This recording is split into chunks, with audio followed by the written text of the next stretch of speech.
Well, hello there.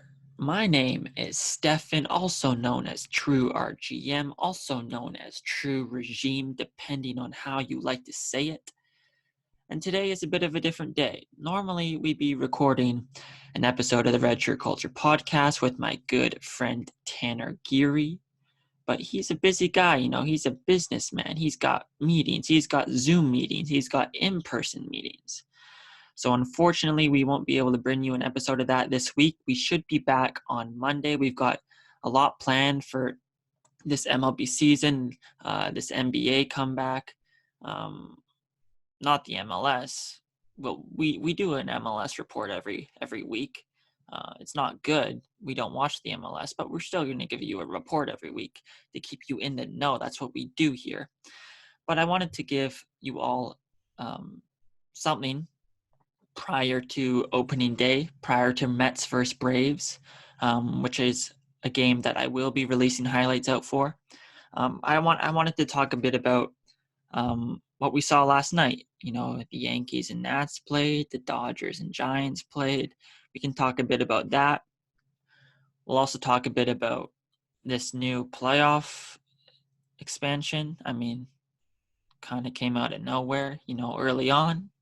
In this pandemic, we kind of thought that there was a chance that we would see an expanded playoff.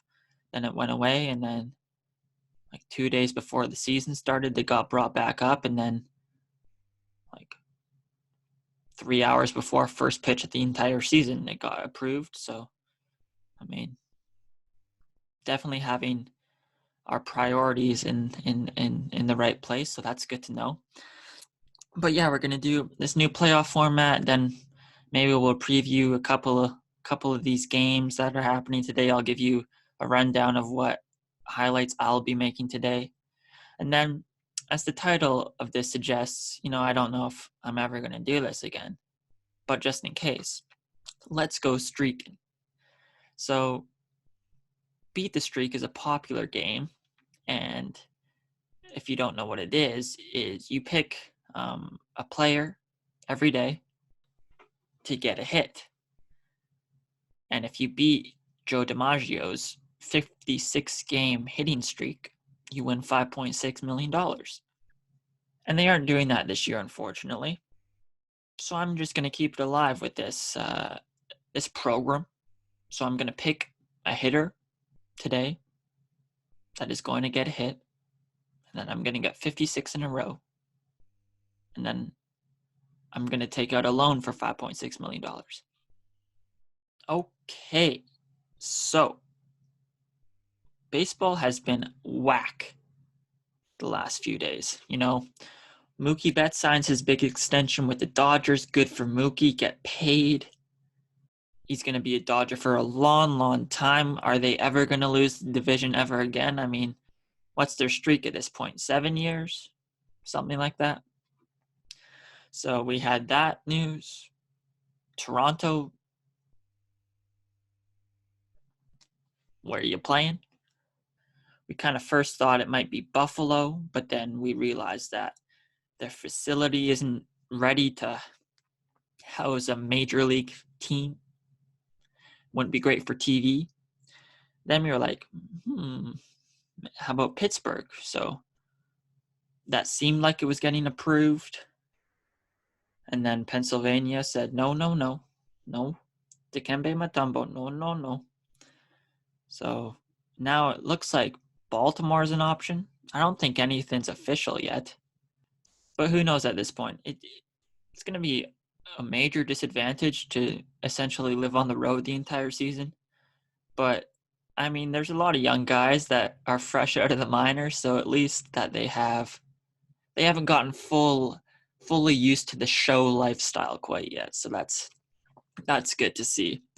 And then, obviously, expanded playoffs, like I mentioned, kind of came out of nowhere. What are we doing? I feel like I'm in the minority. I'll discuss it more later. But I don't mind it, but it kind of seems like, why are we still discussing that when the season actually started yesterday? I feel like there's more pressing issues at hand.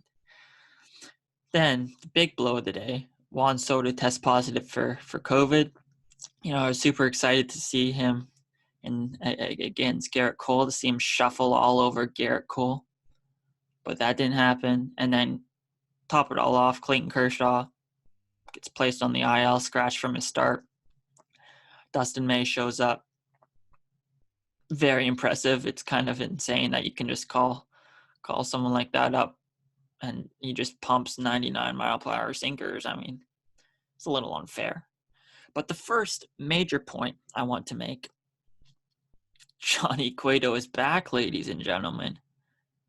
In baseball these days, everyone throws 95, everyone throws 96, everyone has electric stuff. When Cueto pitches, back in the day, Johnny Cueto used to have that. He used to throw up mid-90s. But now he's more of a finesse guy. He's a little filet, a little jelly. He's like the definition of jelly fam for baseball at this point. A little quick pitch, a little Hezomelo, a little turn the back, a little Fernando Valenzuela. And I was thinking, kind of reminded me of that Dennis Rodman scene in The Last Dance where he's just talking about we get rebounds. Rebounds. He's like, and then here, and then here, and then here. That's kind of how Johnny Cueto was pitching last night. A little bit of everything, and it was really fun to watch. Now the Giants, they hung tough last night for a little bit. They took the early 1-0 lead. Dodgers made it 1-1. Cueto leaves and everything falls apart. Gave up big 7th inning for the Dodgers. Mookie Betts got his first hit as a Dodger. He scored on an electric play. Infield was in. Justin Turner hit a grounder to second. Mookie Betts said, I don't care that the infield's in. I'm scoring. And he did just that. Honestly, yeah, there isn't much to say about this lineup. It's disgusting. One thing I wanted to point out, that Dustin May is so disgusting. I mean, I was just thinking, how many pitchers can you I don't know how I'm going to phrase this. Say you're a knowledgeable baseball fan, but your memory is terrible. So any single game that you're watching, that's the only baseball you can remember. Like any player you can remember. This is a extremely half-baked idea. I'm tired. I was up late editing last night. My eyes don't even feel like they're in my body right now.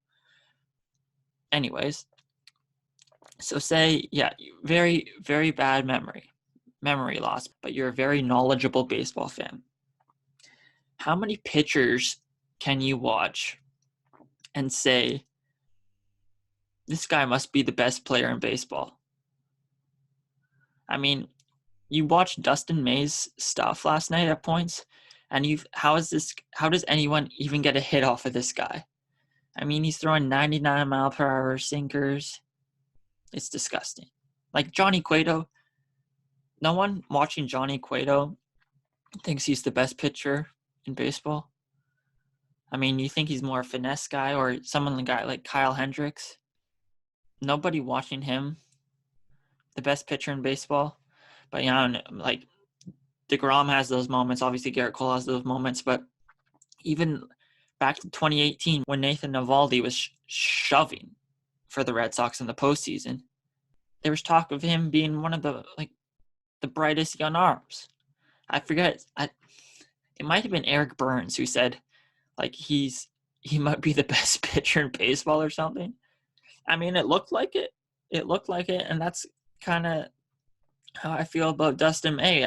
Glimpses, this guy could be the best pitcher in baseball. Obviously, he's not. Obviously, he probably will never be the best pitcher in baseball.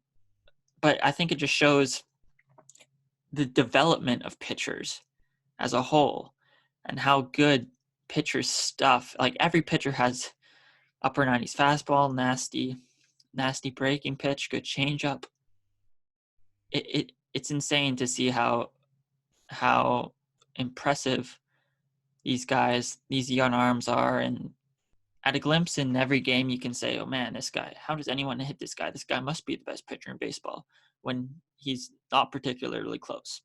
There was another game last night between the Yankees and Nationals. And like I said, Juan Soto tested positive pregame, which is unfortunate.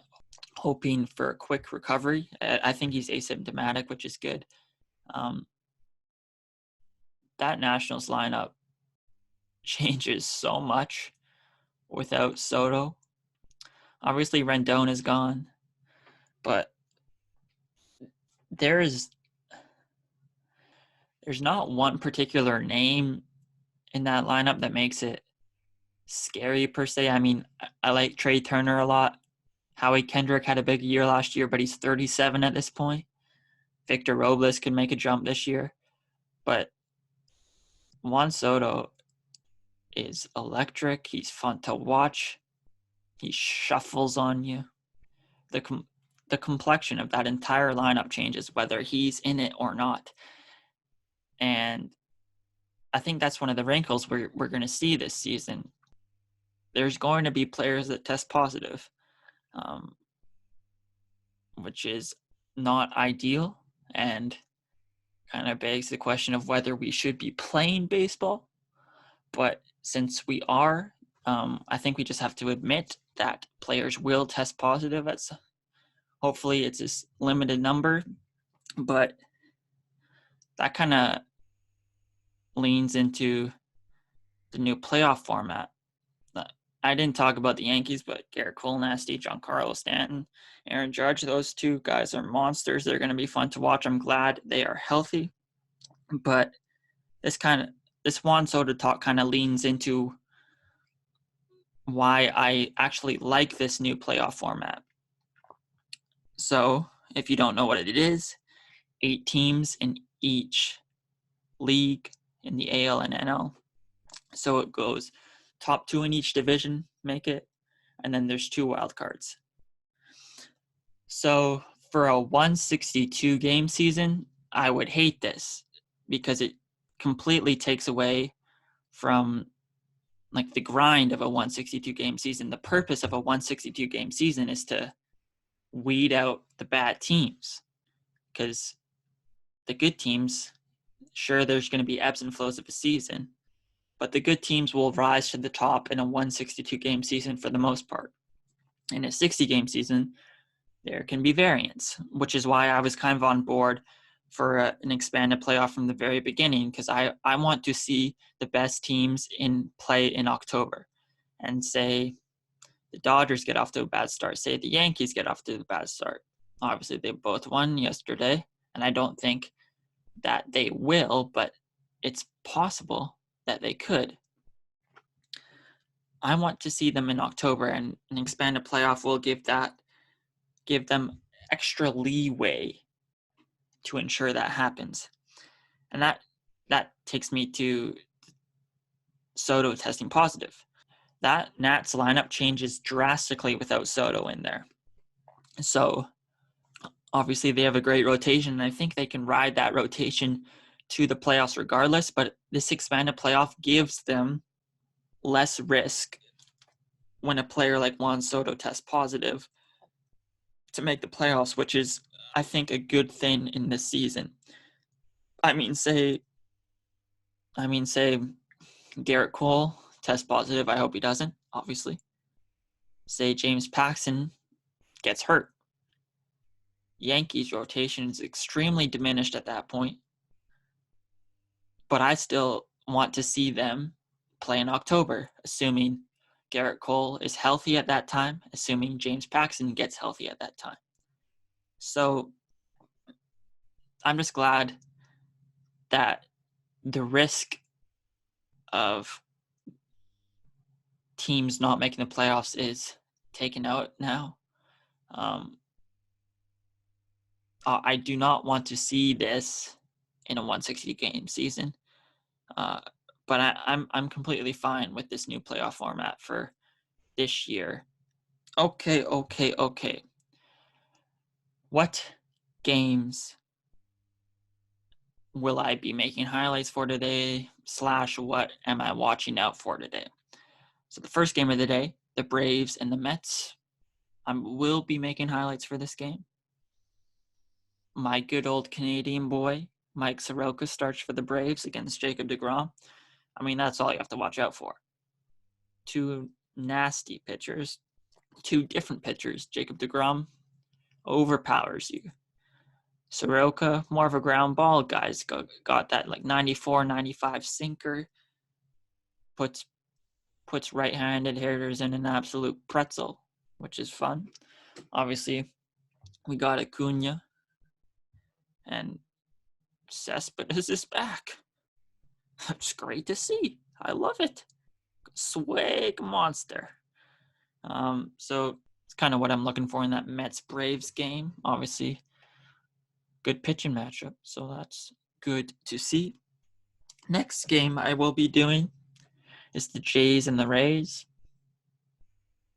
I'm a Jays fan, so I kind of want to watch opening day. Ryu is making his first career start with the Jays, so that's a lot of fun. And the Rays, I mean, we get to see Chucky Morton, which is, he's still doing it at, what, is he 37 now? 38? He don't care. He's going to still throw that curve ball, pump in 95. Not a big deal. The Rays are just fun. Austin Meadows is out right now due to COVID, but the Rays have, it seemingly like they have a different guy every single day. I remember last year when Travis d'Arnaud like single-handedly was a Yankee killer. He's not on the Rays anymore, but I like Mike Brosseau, Brandon Lau, different day. Kevin Kiermaier, there's a different guy every single day.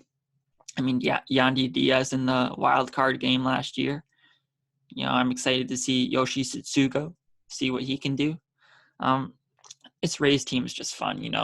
I think they can challenge the Yankees for the AL East title. So we'll see what they can do. Jays have to win. Ryu starts. Ryu pitches well. Jays offense has to be enough. And if they want to have any shot of making the playoffs, even in an expanded playoff, because they're going to have to fight with Rangers, who have a fantastic rotation, the Angels, who have Michael Trout, and potentially the best athlete in the entire world, Shohei Ohtani. And they'll also have to fight with Boston, who I don't think is actually too big of a fight. I mean, look at their rotation. But, this Jays team is just going to be a lot of fun to watch. I think a lot of people are going to tune into this Jays team just because of the young guys, Bo, Vladdy, my main man, Cavan, Lourdes, Rowdy. It's going to be a lot of fun to watch. Next game, White Sox versus Twins. I mean, this AL Central is going to be a lot of fun this year. Maybe not so much in terms of the race.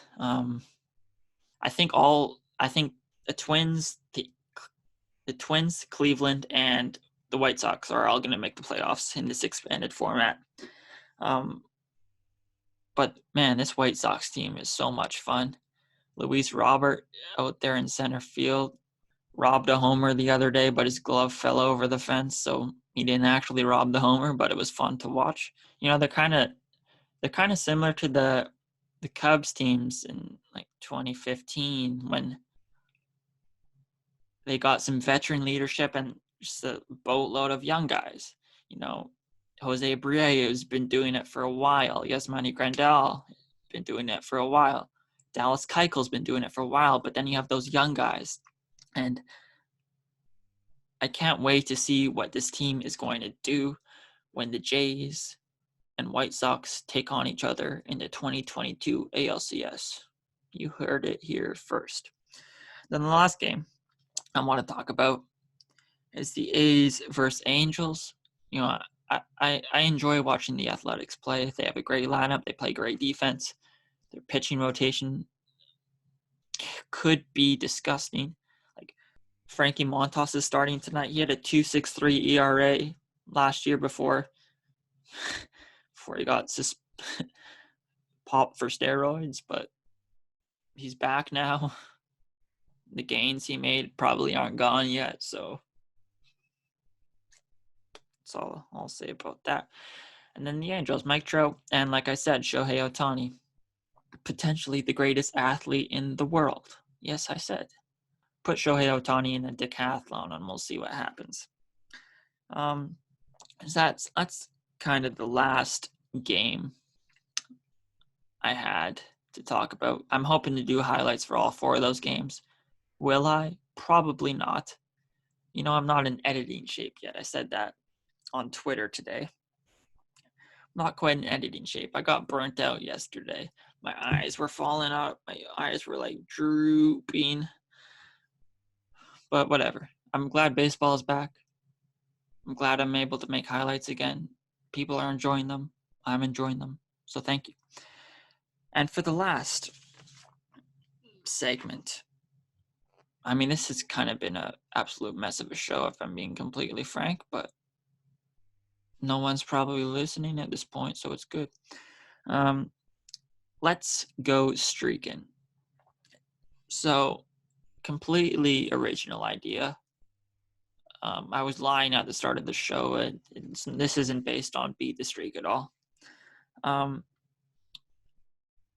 It'd be fun if every time my streak ends, I pick a different category or topic. It's not the best way to put it, but so I'm going to start out with the original. We're just going hits today, but say my player that I will select doesn't get a hit today. Whenever I do this show next, I don't know. This might be one-off, but I will pick a different kind of streak. So maybe next time I do this, when my hitting streak ends, which is probably not likely, but if it does, I will maybe do like a walk streak or maybe a ground into double play streak. That would be tough. I'd just probably pick Pujols every game. Sorry, Albert. But yeah, so maybe I'll switch it up like that. But anyways, with my pick today, this guy's an aggressive hitter. He's got a big swing. He's got good hair. He was a meme on Twitter this week. Bo Bichette. He's super confident. Watch his interviews. He thinks the Jays are going to win 5 World Series in a row, essentially, which I am completely okay with. Please do it, Bo. Win those 5 chips. But yeah, he's gonna probably take a Haining Charlie Morton curveball into left field just for a single. 2 strikes, he's gonna Hain 1. Single out to left field. So first day of Let's Go Streaking, Bo Bichette.